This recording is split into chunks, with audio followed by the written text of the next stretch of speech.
You're listening to Neuroscience Unplugged, where we explore how people build resilience using evidence backed tools and how neuroscience can help you do the same. I'm so excited to have Elin Mai with me today, a stylist, transformation coach, and founder of Style Doctors.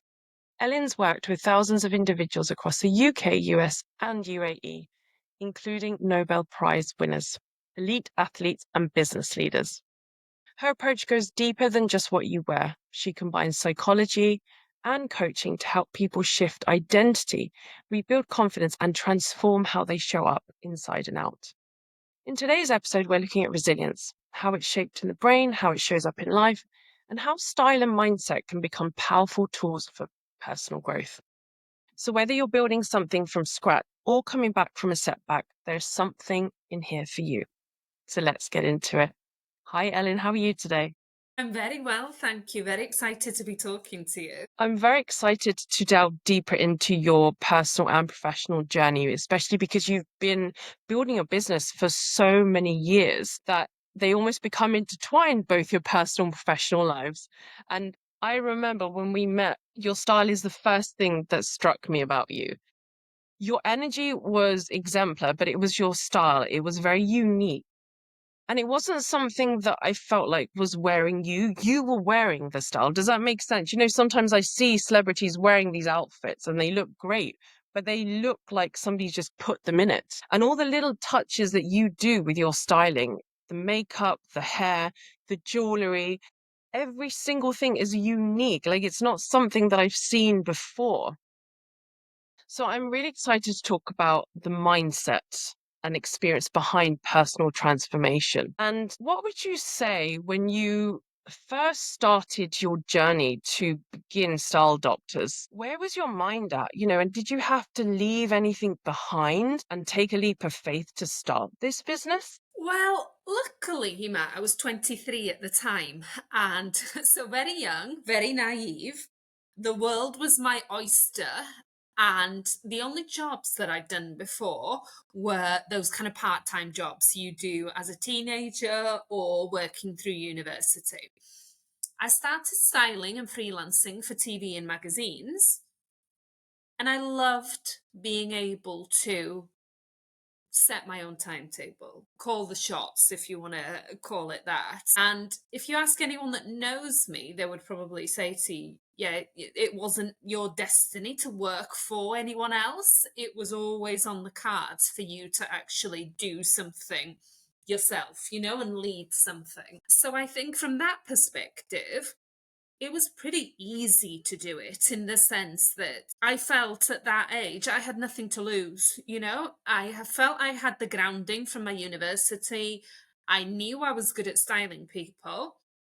And I almost went into it just thinking, yeah, how can this go wrong, basically? Just almost very, very naive looking back, Eamon, thinking, yeah, there is no plan B, but let's go for it because I truly, truly believe in it. And I really, really did at that age as well.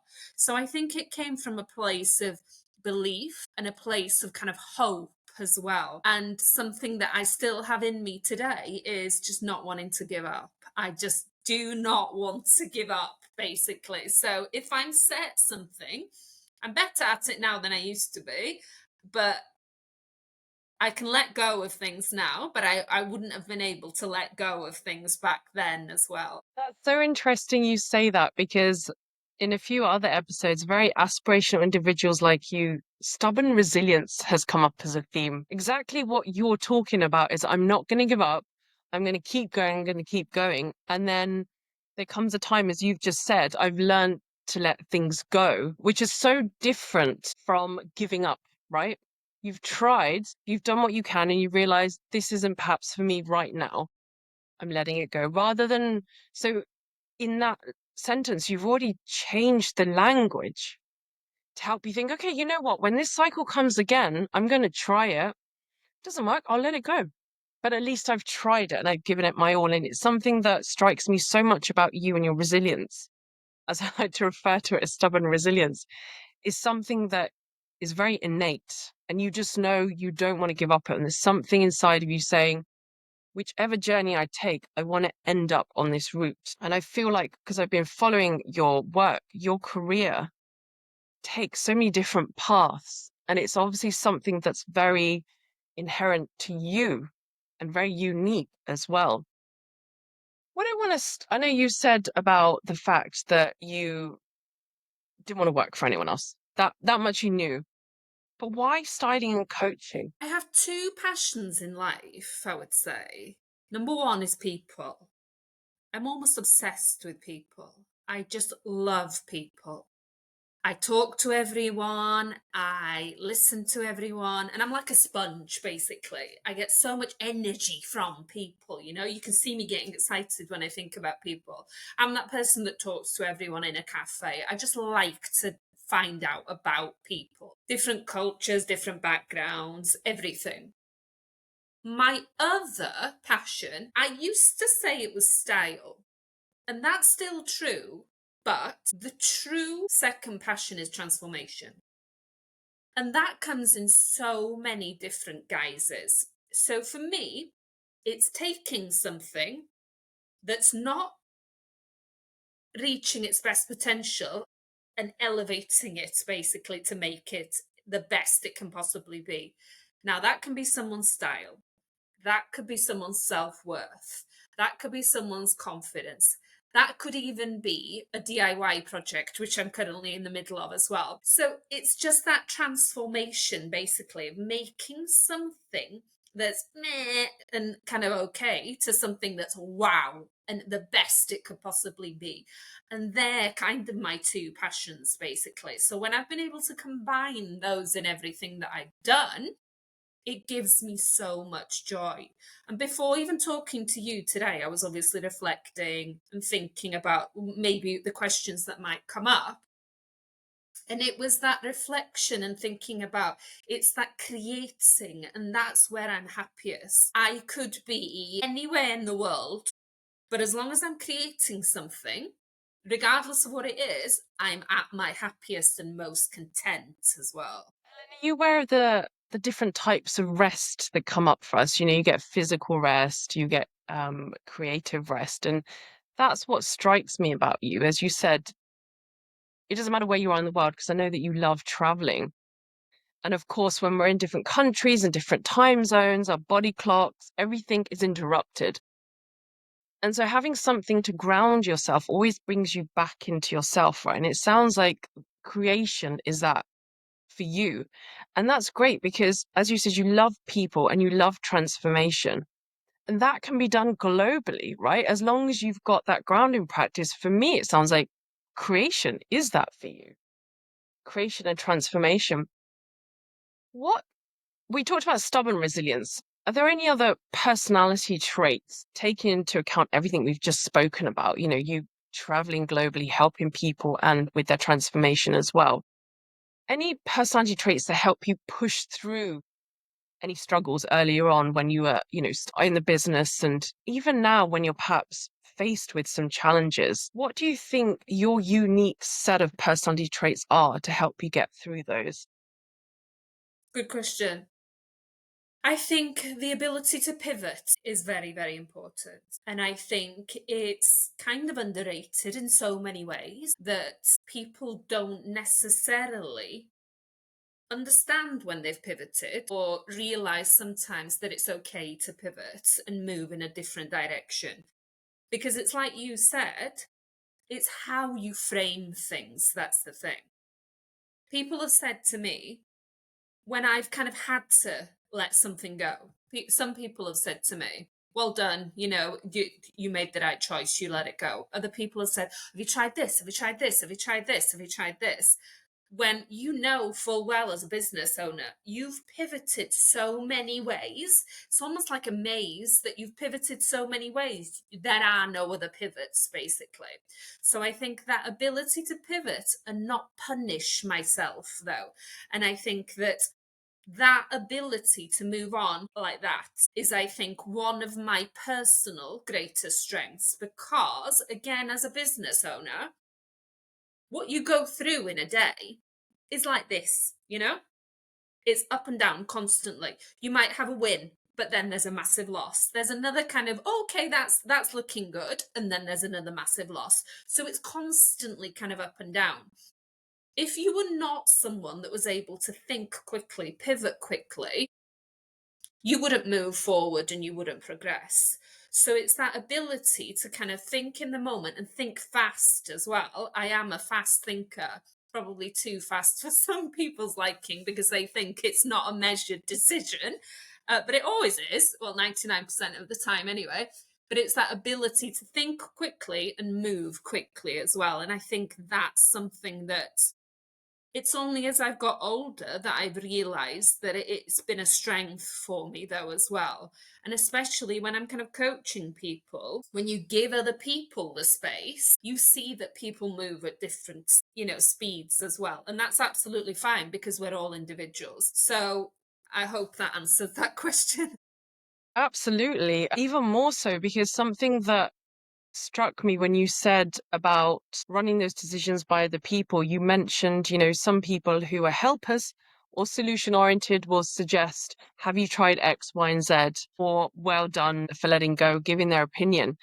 And what struck me is that you didn't respond to that. You still responded to what you needed for your business. And as you said, pivoting and understanding what step needs to be taken for your business. So it's almost as if you're sharing your journey with the people around you and take into account what they say, but that's probably a small percentage compared to what you need to do. And in some ways, that's very inspirational because by sharing your journey, the highs and the lows, as you said, that's what business is all about. Other people around you also know that it's possible to move through those challenges. And you are very creative. So by giving those solutions to them, that's also making them think next time, oh, if I'm faced with a similar challenge, I know how Elin did it. I could possibly try that as well. So you're not just a coach in the professional sense. It sounds like you're just a coach full stop. Like, whoever you're around, whoever you're speaking with, you've just got this energy of saying, okay, well, what can we do to make things work in whichever capacity that they are? And that's given me so much insight into who you are because that makes sense now. As how long is a business? Style Doctors, what, 25 years? 21, yeah. 21 years. So that shows how you've sustained a successful business, especially in this current climate. And you've pivoted your ideas, not just with who you are, but also what you feel that your patrons need as well. And I think that's such an important element, which a lot of entrepreneurs I've witnessed aren't very good at doing. And you said yourself, your thinking is perhaps a different speed to other people. So they often can't understand how you got from A to B. And they were like, well, where was the logic in that? How long did you actually take to look at all the contingencies? Is this going to work, etc.? And the thing is, because you've spent so long doing it, you've probably refined it in your head so much that you don't need to sit down and spend like hours making a decision. You already know how to do that.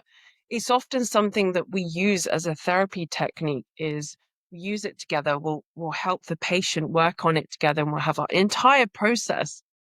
And then, of course, the idea is you're not supposed to be sitting there with a piece of paper every time you're faced with a challenge. You've already got to that mental process to be able to do it and not spend so much time. It's like with anything, we need to optimize to be able to do it, right? So it sounds like you've done that to a T and you're helping other people to do that as well, just by being you. As today's episode is about resilience, through your personal and professional life, how's your understanding of resilience evolved? I think about 10 years ago, I said to one of my closest friends, I said, I'm well aware I've had a really, really good life. Nothing bad's ever happened to me. I'm blessed. And she said, I could name about 10 things that have happened to you that haven't been so great. And she said, it's the way you deal with things. And that was almost like an aha moment. And I think that's what resilience is all about, isn't it? When the thing is happening, you don't think in that moment, I'm going to become resilient now because this happened, It's not a Dear Diary moment. It's only X amount of years later that you look back and think, gosh, yeah, okay. So that probably did make me more resilient. That event definitely did. So as I've got older, I've become much more reflective, and I spend a lot of time by myself. And I think that time is that time to think as well. And I know that we met at a spa one time as well.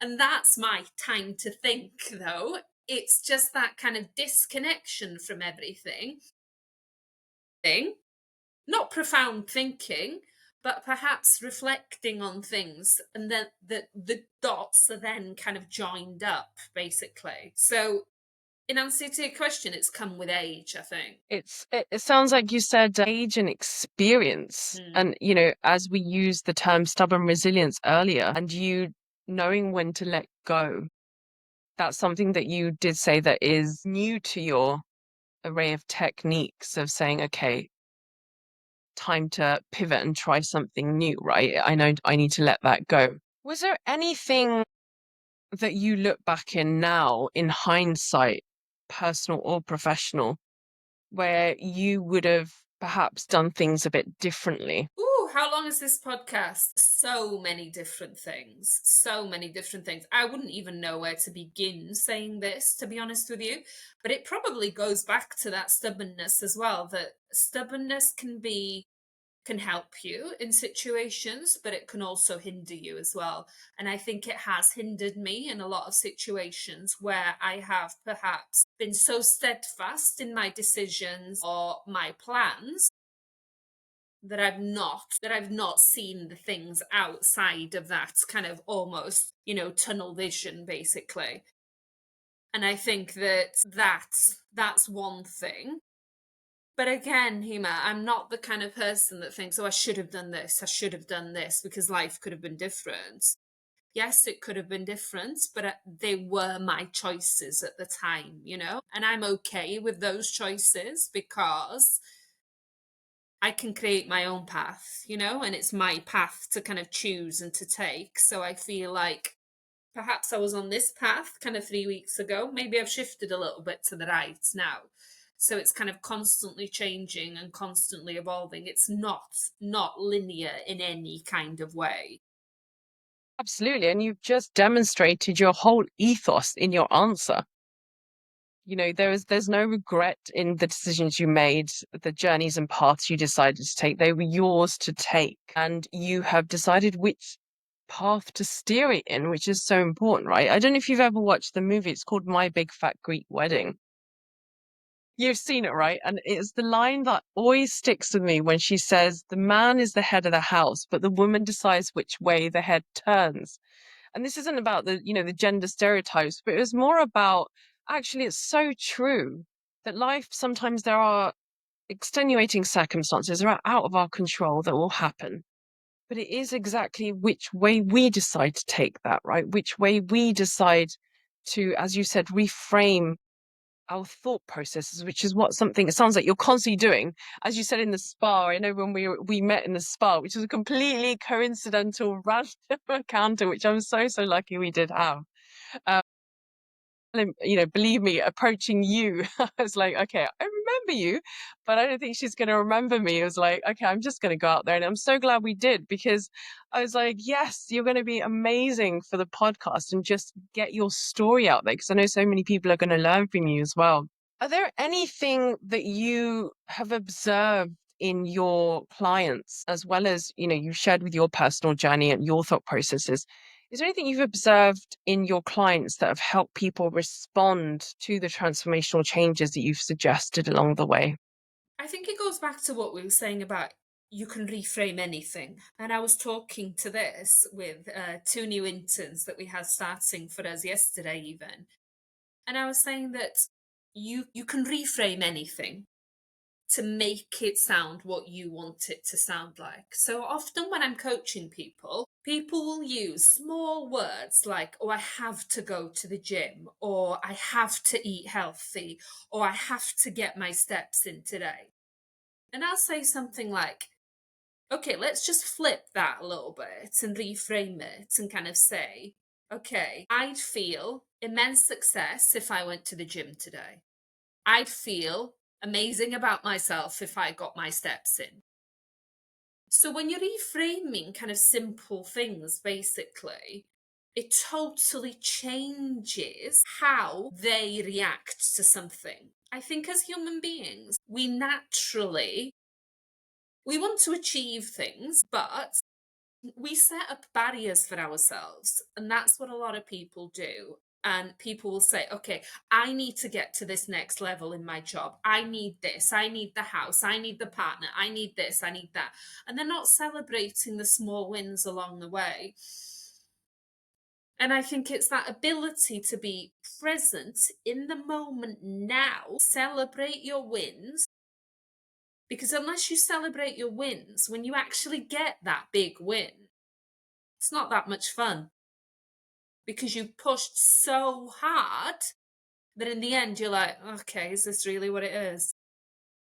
There is often that come down, as you said, when you've achieved something so big and that you've set all your energy and time into achieving, that when it's completed, as you said, it's like, oh, okay, well, what now?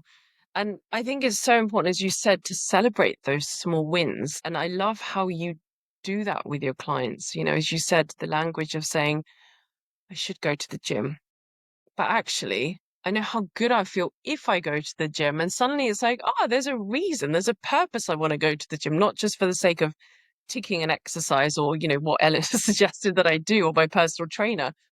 It's for me. It's something that I can set time aside and do for myself, which I think is so important in understanding goals. And it's something we use in our workshops when we say about, what is it that you want to go to the gym for? What is it that you want to perhaps make lifestyle changes for? And people often say, oh, it's just because I want to be healthy. But actually, what does healthy mean to that individual person is very different. Somebody may be going through mental health challenges. So healthy may mean just being able to get out of bed in the morning at a decent hour when there's sunlight, and just exposing themselves to sunlight during the day. For another person, it may be, as you said, going to the gym to make them feel good, just to boost those hormones, just to make them feel good. It's not necessarily about I've got to, be the slimmest on the gym and things like that, but it's just, what does healthy mean to you? And it's so interesting that we have parallels, and we've got very different demographics, but yet we're both in the space where we're helping people and Mm. transform them. And you're saying, include those small wins, celebrate them. So by the time we get to the big wins, it's going to feel like a whole party, right? Because we've celebrated each step. I love it. I love that so much. And I think Do there's a you? fear, isn't there? There's a fear that people don't want to actually say, like you said, oh, I just want to be able to kind of get up and feel kind of okay. I think that people are so fearful of being judged that they're scared to actually say it. And someone laughed at me recently because they said, how's the gym going? And I said, I'm the strongest I've ever been. And they kind of laughed, and because I was so honest about it, and I said, "Why are you laughing?" And they said, "Oh, because you were so honest about it." And I said, "Of course. Why would I not be completely honest about it?" So it's kind of that being able to put it into words to make. I think we're scared, basically, is what I'm saying, that we're scared to tell people because we're scared that it's going to sound so simplistic to others that we're going to be judged. I love that you're feeling the strongest that you ever are. I think it's something that I've always admired about you, Ellen, is your honesty. You're very straight and honest, but very mindful as well. And it's something I've noticed. I don't know if it's perhaps where people have been brought up as well, in different cultures. There's always that fear of how is that going to be perceived if life is going amazingly. As you said, you're going to the gym and not only have you achieved what you've set out to do, you're feeling the best that you ever are in life. That for some people can come across as very arrogant, in different cultures, like, oh, she just told me the truth, like things are going well, when you're supposed to be quite balanced. They say, oh no, all is well, all is good, even if it's not, even if, the crap is hitting the fan and everything is falling apart. It's like, no, everything is all well. And also, as you said, the other spectrum, when things are really going well, but you're having to be humble about it and come back to balance and say, yeah, all's good. Yeah, I've faced a few setbacks, throw in a bit of humility in your business there. So as you said, when you responded in the way that you did, it probably took that person aback, because people just don't go around telling the truth, whether it's amazing or whether it's crap. It always just is a medium ground, right? And as you said, that word of fear is so important, because we fear being judged by others, but I think we also judge ourselves, right, in this. And we're also very harsh on ourselves. And you said yourself earlier, it's being kind to ourselves, right? The words that we use, especially as I imagine the clients that you're working with, some are probably in very vulnerable states and sharing such intimate details about their, personal and professional lives. And they're saying, look, I really need your help. I've done everything I can and I need your help to pull me along. When you're working with clients, it often means that you're carrying what other people are often loading onto you. Do you have any stress regulation techniques yourself when perhaps you've been faced with clients back to back, or you haven't had a chance to perhaps ground yourself in between, whatever the techniques are? Do you have anything that helps you regulate your own stress when you're dealing with a lot of clients? It's almost like a level of absorption. So you almost like think of yourself as a sponge. And I use people's energy for my benefit, whereas other people get drained, don't they, by other people's energy. Whereas I am somehow able to manage what comes at me and almost stop if it gets too much, basically. That then you kind of know, okay, that's it. I'm not going to let any more kind of come upon me. So, for example, when I used to see, let's say, when I used to have a very, very physical job, when I used to see clients a lot, I would sometimes drive, let's say, from London to Leeds in the morning, get up about 4:30, do a full day's work, drive back down to London, wouldn't be back home until about 9:30 at night, and then I'd be in Southampton the next day doing the same thing. Not only was it physical from an actual physical perspective, but I was giving my all to that individual all day. It was about them. So it was quite draining in the sense that I was giving a lot of me away, basically. My coping mechanism back then was to just be quiet. I would come home, I wouldn't talk, I would just kind of calm down, go to bed, do the same thing. But it was almost as if it was kind of when an athlete or a boxer goes into a camp, before they actually go into the boxing ring. It's that focus, basically, of knowing, no, I'm doing this because I'm building the business and I have to do it and I've got to sacrifice other things, basically. So I'm not going to lie and say it was easy. It was very, very difficult. There were times where I just kind of thought, oh my gosh, I can't do this anymore. My back's hurting all the time. I've got injuries. But I knew it was going to be for a period of time. And that for me was okay. Looking back now, I didn't prioritize my health. I've gone so far the other way now, Hima. I prioritize my health more than anything, possibly too much. My kind of coping mechanism now is I know, and there might be someone listening that's in this situation, so I'll describe it as well, because it's something that I do discuss with a lot of people. I used to have one phone number for work and for outside of work. It got to a point at one stage where I would dread getting up in the morning because I would turn over the phone and I had thousands of messages from people, and they were all triggering. And I'd look at it and I think, my gosh, I don't want to even go through today. A simple switch of having two phones or two numbers changed that entirely, because it was affecting my private life, because I wasn't even able to answer the nice texts I would get from people asking me if I was okay, because I didn't even want to look at the phone. So I think that those kind of small changes you can make to protect yourself, your well-being, are huge. And I've worked with a lot of people recently in the same kind of situation. And I think that we're in a world, Hima, that people feel like they should be available at all times. But I don't believe that. I don't think we should be available at all times. I think that we should have that kind of cut-off point. So I've built kind of protection walls around me. Long-winded answer to your question, sorry, but that's what I've done. Never is anything a long-winded answer, because you've been through so many different techniques, as you said, to find the ones that work for you. And as you said, health is your priority.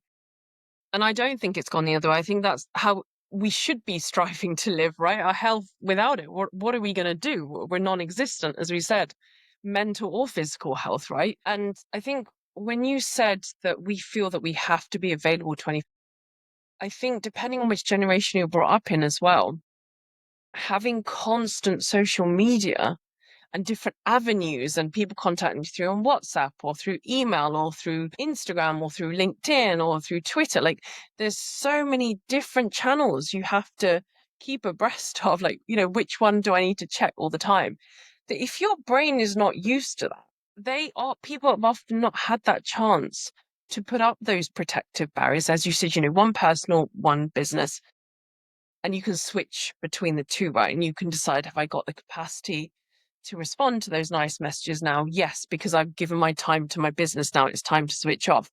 So you've obviously gone through techniques that work for you. And you said this earlier, you are somebody that, without realizing, you're naturally a resilient person because you'll keep trying different things until it works for you.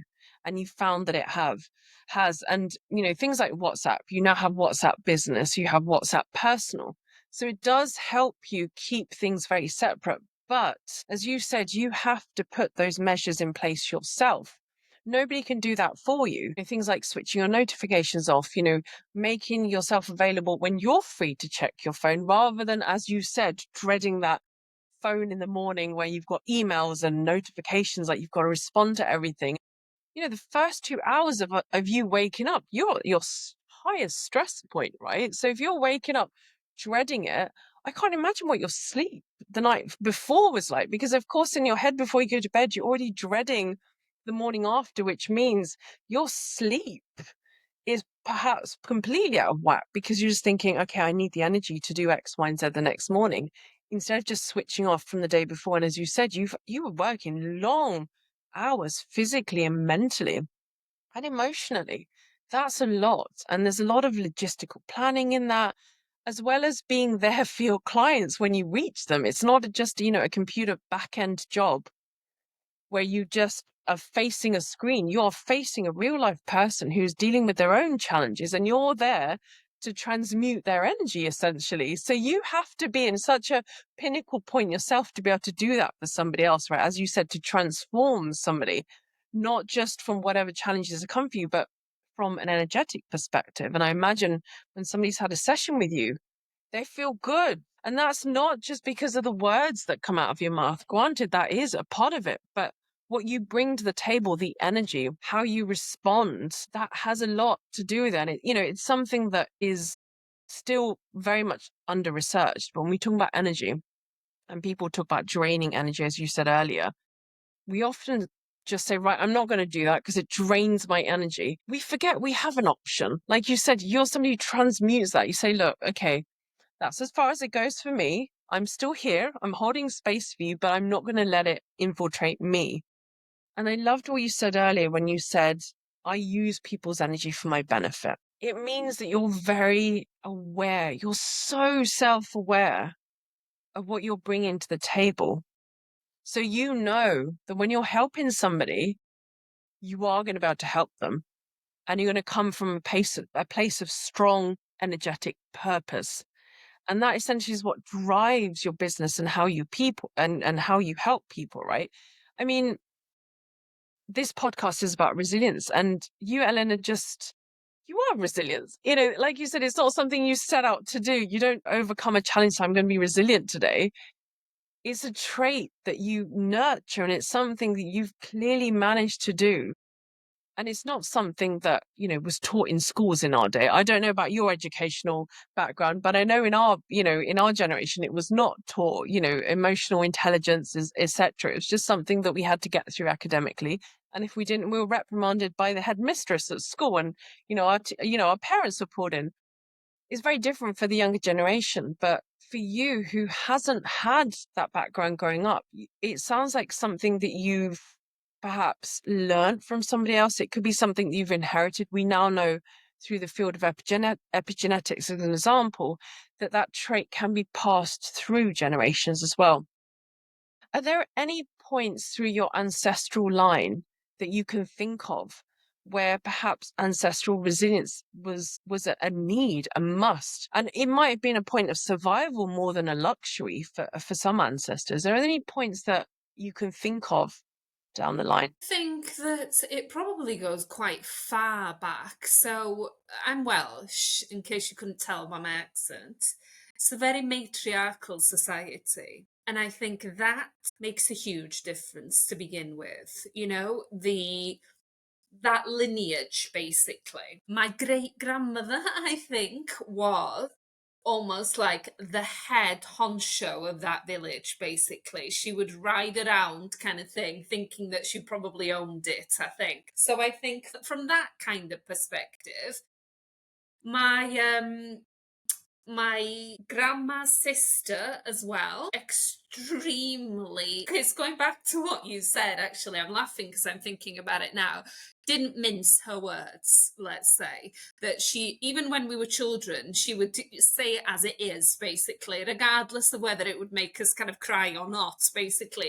It is what it was. So I think from that perspective, and I think that, you know, I have two amazing parents that one has got more energy than a 20-year-old, and then the other one is kind of, you know, very, very kind of measured and likes to take things at their own pace. So I think that kind of combination and that's kind of come together basically to possibly kind of make me who I am. But again, going back, Ema, to what I said is I had a lovely childhood, grew up in a small village, was able to live life freely. I was able to go out on my bike, build dens, you know, be this kind of creative person and learn to be whoever I wanted to be.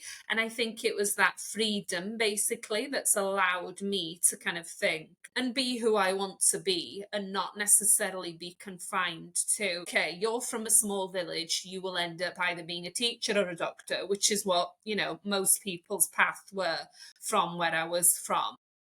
Not starting a styling business, you know? So it was kind of, it was never written, but I think it's that freedom basically and that support. And I think that when you haven't got a support network around you, I think it's incredibly difficult.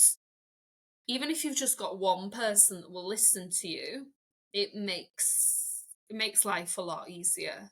And I'm blessed that I have a huge network around me that they're almost all like my own personal coaches, that they will all listen to me as well. And I think we work nicely kind of with each other. And it's clearly something that you've built. As you said, you've got that strong support network around you, and you found people that align with perhaps what your needs are and vice versa, and how you can give back to them as well.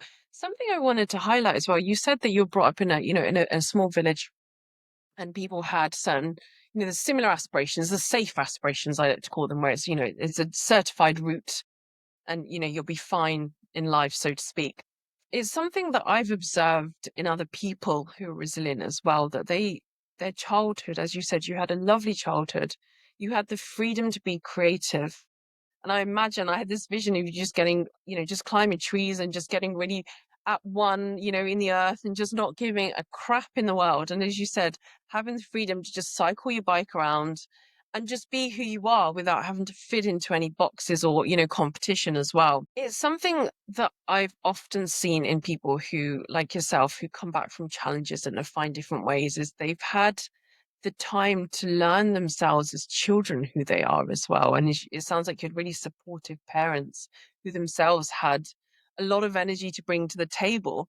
And it sounds like they allowed you to be who you are as well. And you said, you had your grandmother and her sister riding around, as you said, the head honchos of the village. So you've clearly had a lot of people around you that you can base your own resilience building traits on, because you've seen, well, actually, they're good people. They're living life. They're enjoying life. And it sounds like you've picked everything you needed to from the family around you, your biological family, but you've also created another family as well in the people that, you've discovered that you need in your life as well. And I know that you said that some people don't have that support network. would you suggest for somebody listening who would like to build that support network of how to go about it? Because a lot of people in this situation are riddled with anxiety. I mean, post COVID, social anxiety was on the rise, and it still is because we spent so many years in fight or flight that we didn't know what was going on, right? And so some people are still taking time to recover from that. Some people are natural introverts. Some people just haven't necessarily had the previous experience of networking or communicating. What would be your best advice for somebody in that situation?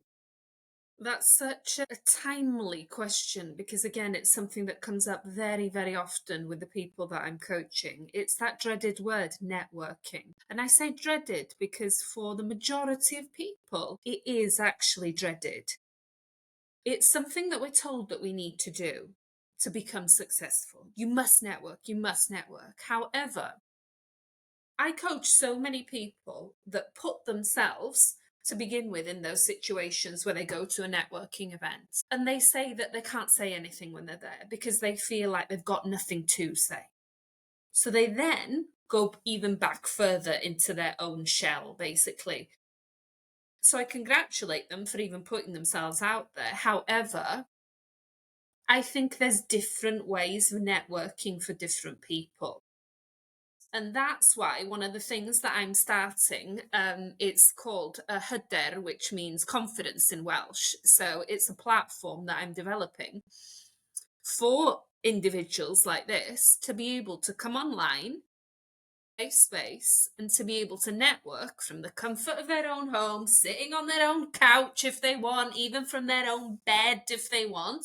They can either listen, they can talk to someone, they can just observe if they want, but that's their form of networking because going and meeting people in person is just too much for some people, and I get that. So if anyone is listening, I would highly recommend that they do join kind of online platforms that feel like a safe space for them.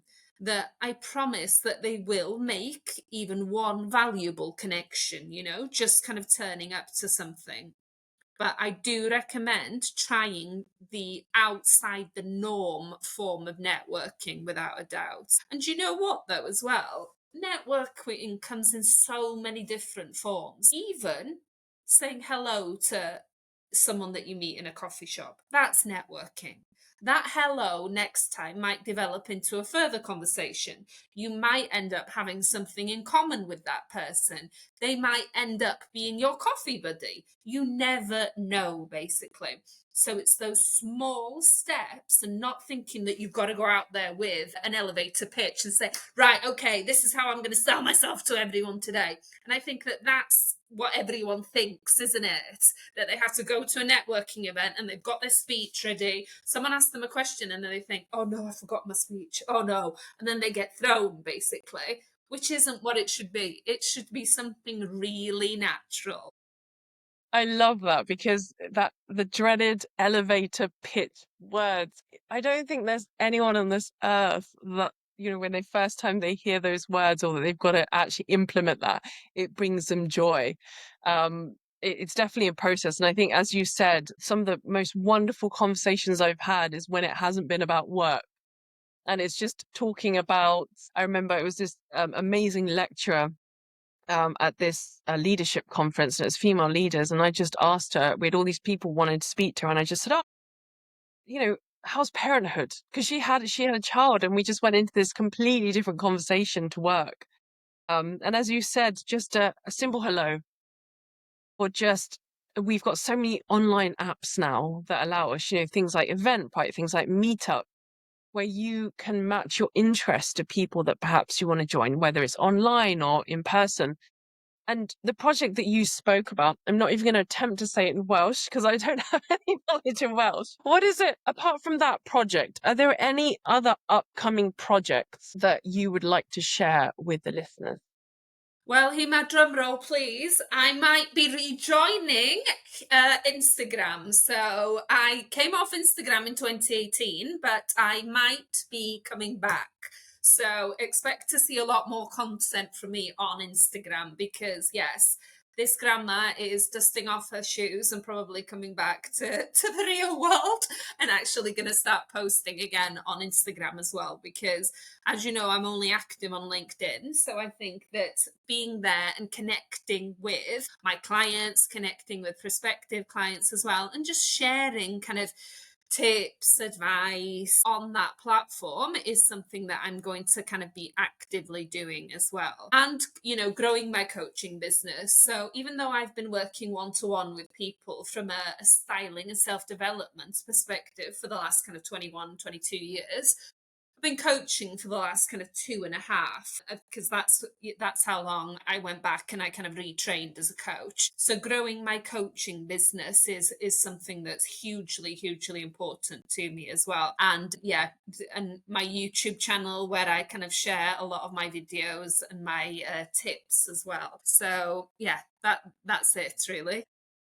That's it. Just, a few major projects, just, your small things. I mean, coming back on Instagram, that's a huge step. And, I watch your videos that you post on YouTube and LinkedIn, and instantly you feel good when you're watching them.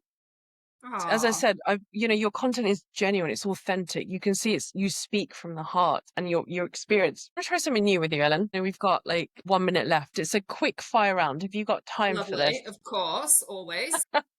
One book or concept that changed your life. Time to Think by Nancy Klein. A daily non-negotiable for your mental health Going to the gym every morning. and the spa. Wish that was every day. A style rule you swear by. Plan in advance, always. How advanced are we talking? It can be the evening before, even. When it comes to style, quick tip, people look at people that are quite stylish and think they've just thrown it together, that it just magically happens. Anyone that looks half decent has made an effort, basically. So they've thought about it, they've planned it out. So having a kind of concept in your head before that day, because what people often do is they leave it till last minute. They get up that morning, throw something together and hope for the best and think, oh, why did I put on these trousers? They're so tight. I should have remembered that they're so tight. But if you would have done that the night before, then they wouldn't feel tight because you wouldn't be wearing them. So that's what I mean by planning. And then you don't have the time to change them when you're zipped up and you're out the door, and then it feels Exactly. uncomfortable for the entire time. Oh, I Yep. hear you with that.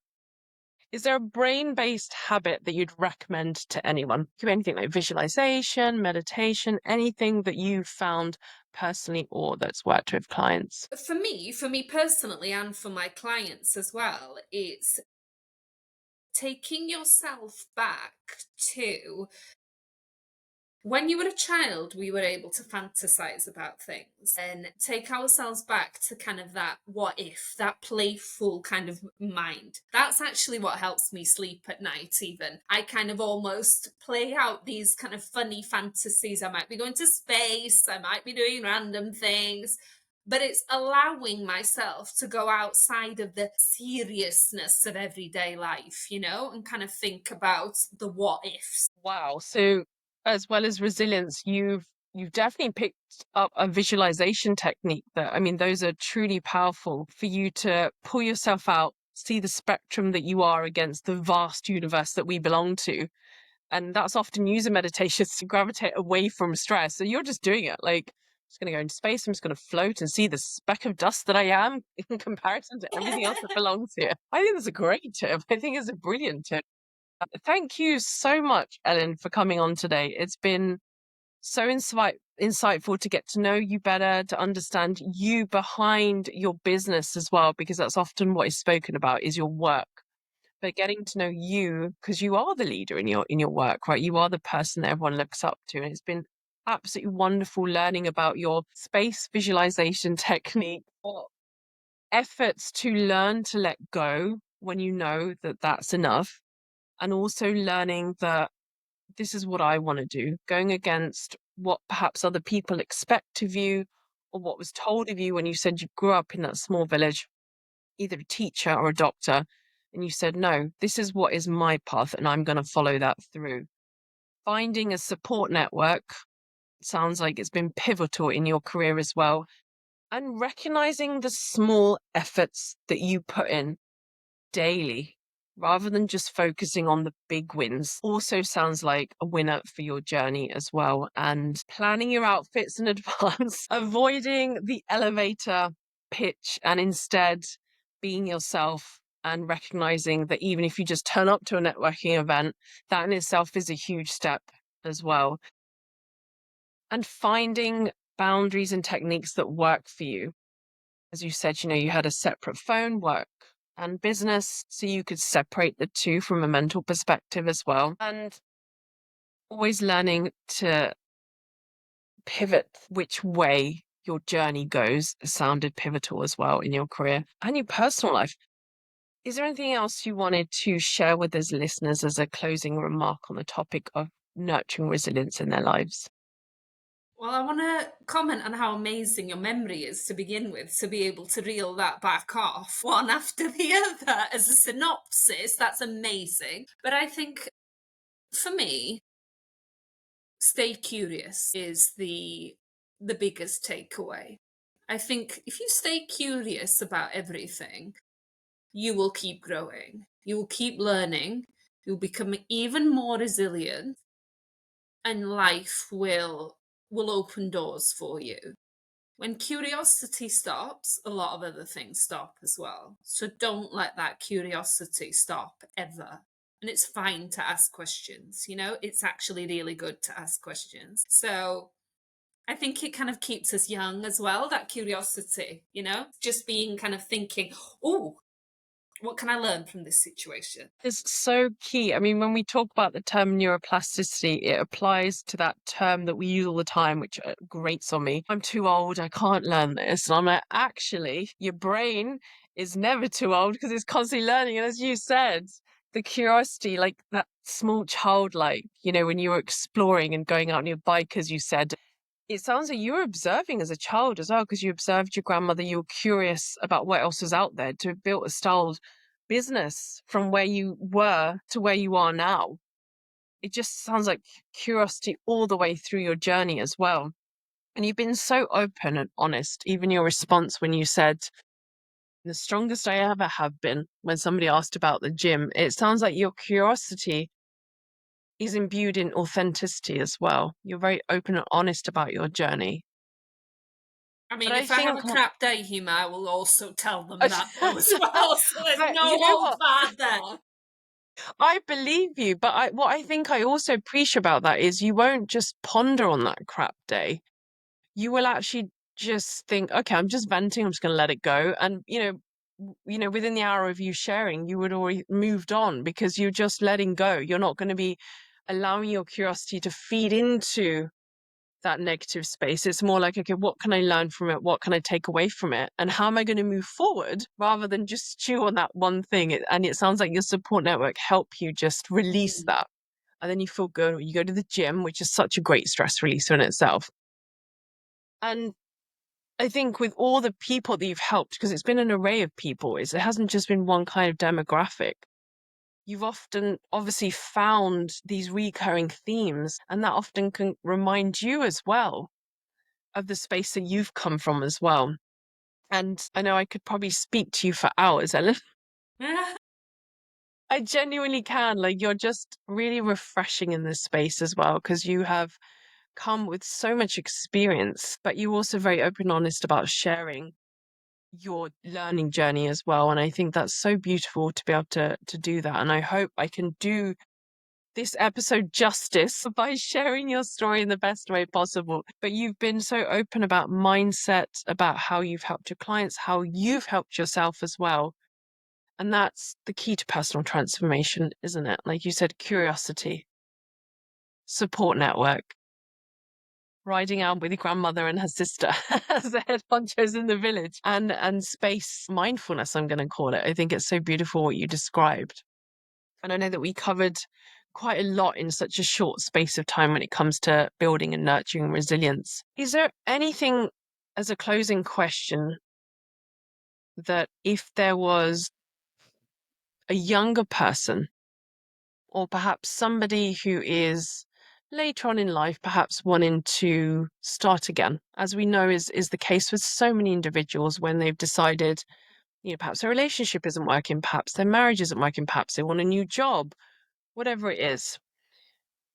What would you say from a practical standpoint is the first step that they can try and do to begin their journey of personal transformation? First and foremost, they need to believe it themselves. If you're looking for outside validation, whether that's should I leave this person? I'm not in a good relationship, or should I start this business? Do you think it's a good idea?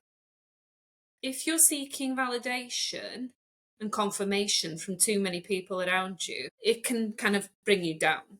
You need to first and foremost think and believe in yourself. Is this possible? Is this really what I want to do? And that simple line of nobody cares. Nobody actually cares. If you care, you can make it happen.